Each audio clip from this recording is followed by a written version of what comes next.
صدق اللہ العظیم۔ کھلی ہوئی ہے وطن میں جو صبح آزادی، کھلی ہوئی ہے وطن میں جو صبح آزادی، میرے جہاد میری قربانیوں کی بدولت ہے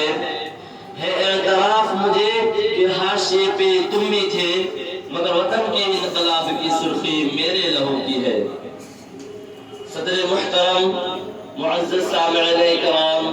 اور ہم عمر ساتھیوں، آج کے اس تاریخی دن یوم آزادی کے عنوان پر تھوڑی دیر لب کشاہی کرنا مجھ ناچیز کے لیے باعث صد افتخار ہے۔ میرے دوستوں، آج کے اس تاریخی محفل میں اولا اس غلط فہمی کا ازالہ بے حد ضروری معلوم ہوتا ہے کہ سرزمین ہند ہم ہندوستانی مسلمانوں کا حقیقی وطن نہیں ہے، بلکہ ہم باشندگان ہند کسی دوسرے اسلامی ممالک کے مہاجر ہیں۔ اس سے دو قدم آگے بڑھ کر ہم ہندوستانی مسلمانوں پر یہ بیجا الزام عائد کیا جاتا ہے کہ ہم مسلمانوں نے اس ملک کو ظلماً و جبراً قبضہ کیا ہے۔ موجودہ دور کے مٹھی بھر فرقہ پرست عناصر ایسے فکر و نظریات دے کر ہمارے برادران وطن کے ذہن و دماغ میں نفرت و تعصب اور شدت پسندی کا زہر گھولنا چاہتا ہے، جبکہ تاریخی حوالوں کے تناظر میں اس طرح کے بے بنیاد افواہوں اور غلط الزامات کا کوئی سند اور حقیقت نہیں۔ تاریخ کا ادنا سا طالب علم اس حقیقت سے آگاہ ہوگا کہ ملک عزیز کی سالمیت کو جب بھی کبھی کوئی داخلی اور خارجی خطرہ درپیش ہوا تو سب سے پہلے وطن پرستی اور حب الوطنی کا ثبوت ہم مسلمانوں نے ہند نے دیے ہیں۔ تاریخ کے ہر دور اور گردش ایام کے ہر موڑ پر ہم نے وطن عزیز کے لیے لازوال قربانیاں پیش کی ہیں۔ اس ملک کی شان و شوکت، اس کے علم کی سربلندی، اس وطن کی تعمیر و ترقی میں وہ نمایاں کارنامے انجام دیے ہیں جن سے تاریخ ہند کا ہر ورق ہر صفحہ مزدن نظر آتا ہے۔ اٹھائے کچھ ورقے لالا نے، کچھ نرگس نے، کچھ گل نے،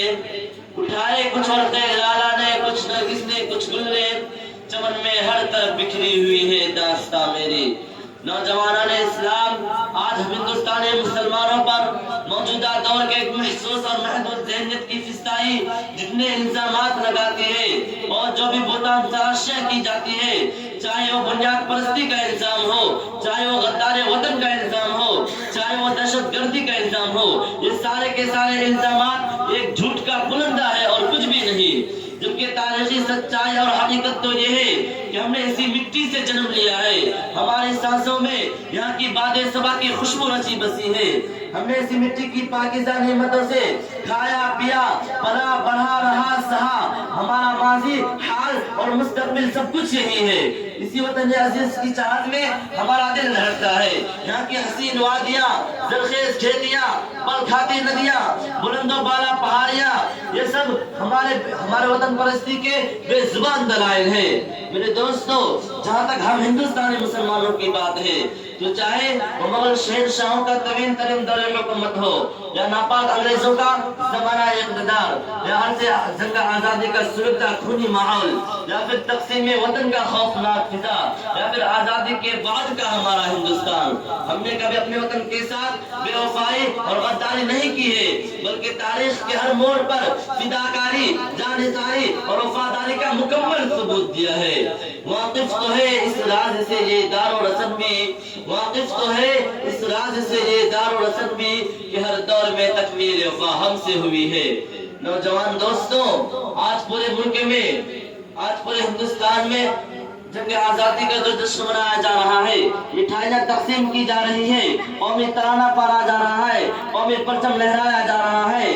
اس ملک میں رہنے والے کئی لاکھ انسان آزاد فضا میں سانس لے رہے ہیں۔ میرے دوستو، یہ آزادی ہمیں خیرات میں نہیں ملی ہے، بلکہ اس آزادی کے نام پر ہم ہندوستانی مسلمانوں نے بہت کچھ کھویا ہے جس کی ایک لمبی فہرست ہے۔ میرے دوستو، اس ملک و وطن کی آزادی کے لیے ہم نے سید احمد شہید، ٹیپو سلطان شہید، سراج الہند شاہ عبدالعزیز، سید احمد شہید رائے بریلی، شاہ اسماعیل شہید، مولانا عبدالحی صدیقی، مولانا عنایت علی عظیم آبادی، مولانا عنایت علی عظیم آبادی، مولانا علی رام پوری، مولانا قاسم پانی پتی، مولانا قاسم نانوتوی، مولانا ابوالکلام آزاد، شیخ الہند حضرت مولانا حسین احمد مدنی، شیخ الاسلام حضرت مولانا محمود الحسن اور ان علماء ربانیین اور اسلام پسند مجاہدین کے علاوہ ہم نے تاریخ ہند کے تبصرہ کے مطابق کم و بیش 6 لاکھ ہندی مسلمانوں نے اپنے اپنے گھروں اور اپنے ننھے منھے معصوم بچوں کی قربانیاں دے کر